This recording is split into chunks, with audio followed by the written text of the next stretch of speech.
Hola, soc Montse del Forn Germans Marc.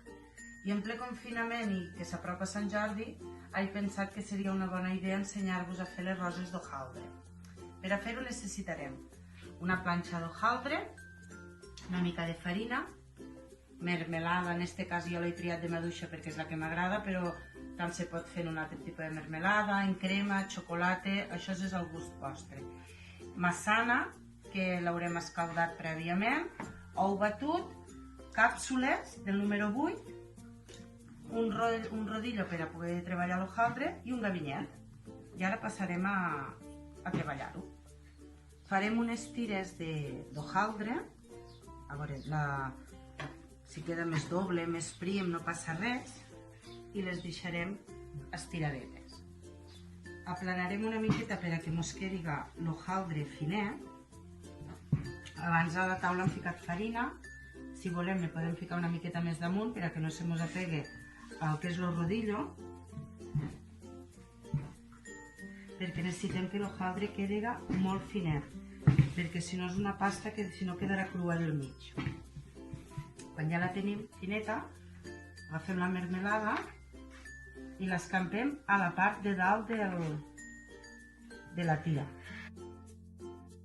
Després agafem la poma, la sana, i l'anem ficant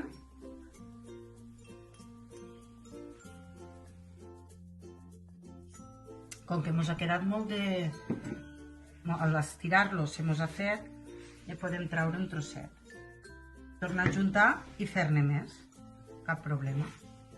Agafem l'ou batut i pintem la banda de baix per a poder-se apegar a l'hojaldre. Agafem i dobleguem fins a tocar la poma.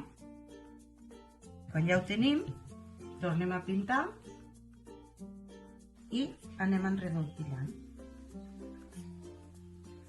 fins que nosaltres veiem que pot estar bé. Jo crec que aquí ja en tindria prou. Tallo i tal qual lo fiquem dins de la càpsula.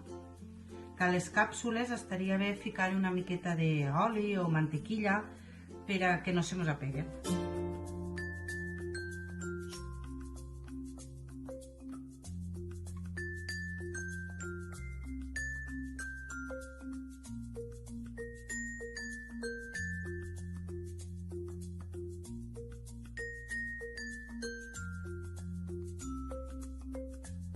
Ara anem directament al forn.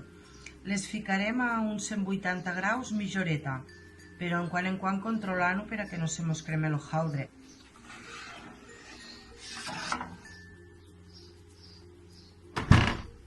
Ja ha passat mitja horeta i ara ho mirem. I com podem veure, l'hojaldre encara està blanquet. No sé si es veu, i encara ho deixarem una miqueta més. Ara ja han passat ja uns minutets més. Ho mirem. I ara ja està perfecte. Ho traiem del forn, amb cuidado de cremar-nos. I ara se pot acabar de diferents maneres. Una és en gelatina, per a donar-li un brillo. I una altra manera també seria en una miqueta de sucre il·lustre. Diferents maneres. I si no teniu gelatina a casa, podeu fondre una miqueta de mermelada de la que heu utilitzat, calentar-la una miqueta i pintar una mateixa gelatina, en la mateixa mermelada. Feliç Sant Jordi i que ho disfruteu. Felicitats a tots els Jordis.